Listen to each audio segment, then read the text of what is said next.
Ederson, como assim? Você está falando para eu colocar meu familiar em uma instituição para longa permanência, colocar cuidadores na minha residência? Por que você fala isso?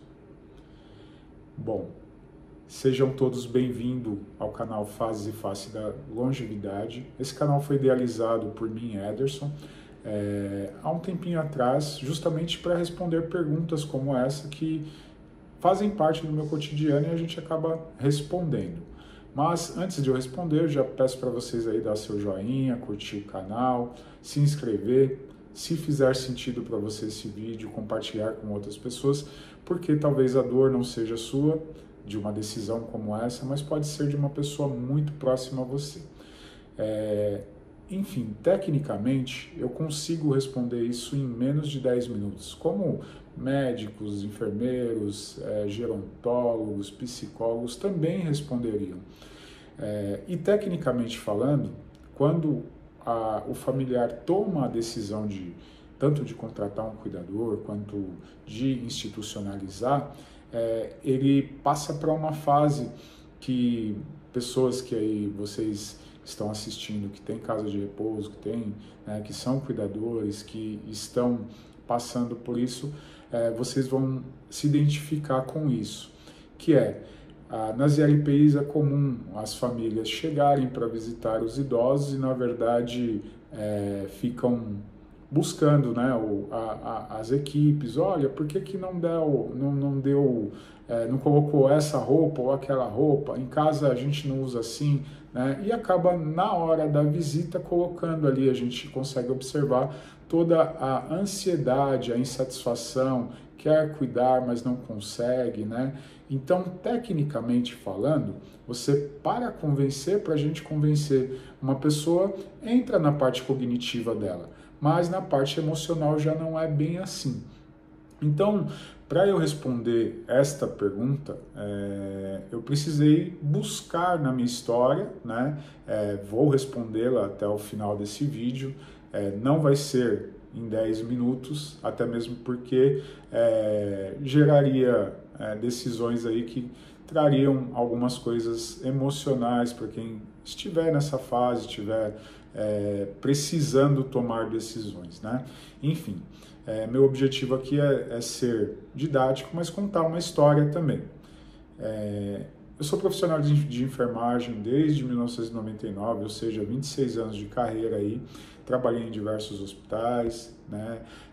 Hoje trabalho em LPI, trabalho também com cuidadores,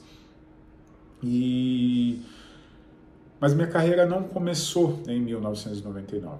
Para eu poder explicar isso daí, eu vou buscar lá na minha história, né, e mostrar para vocês tanto um lado quanto o outro, tomar ou não tomar a decisão.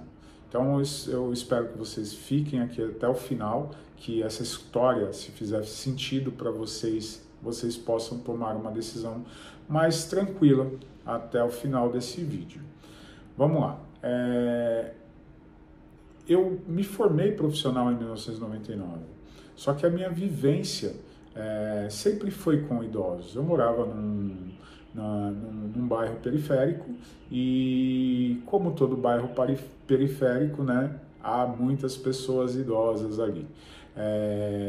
Minha mãe, eu sou o filho mais velho, tenho duas irmãs abaixo de mim, né, com diferença de 3 anos cada uma. Minha mãe, então, para cuidar das minhas irmãs, já estava na época de creche não, de escola, na escolinha ali e tal, e minha mãe também tinha os afazeres dela, que por um tempo foram domésticos, depois precisou sair para trabalhar.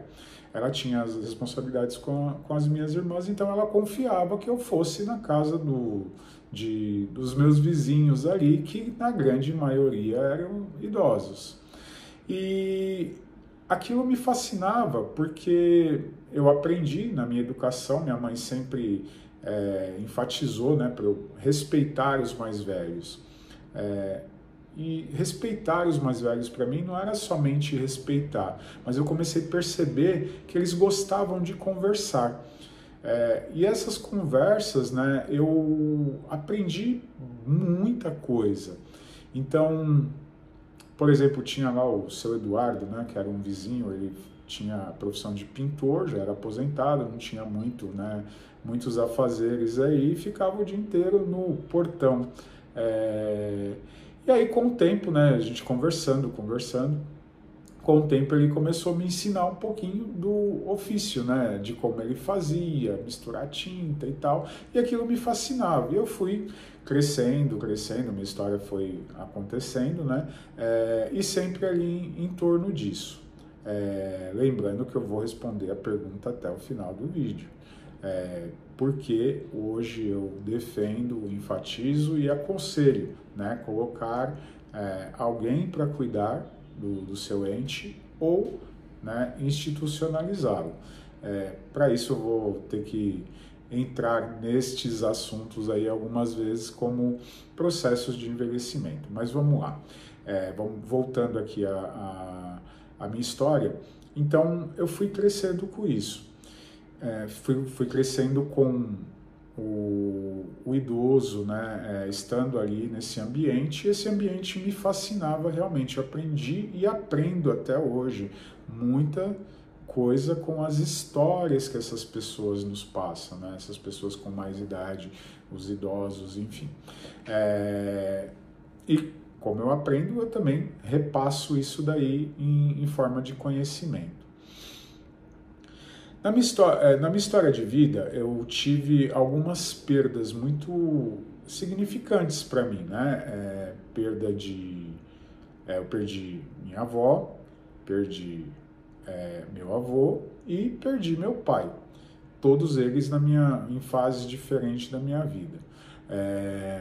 E recentemente, agora no dia 31 de janeiro, eu perdi uma pessoa muito importante, né? Que fez pouco tempo, posso dizer aí, 16 a 17 anos, parte da minha vida, né? E foi isso que me inspirou responder essa pergunta que eu já tinha anotado aqui, já tem mais de um ano, e seria a pergunta inspiradora para eu montar esse canal.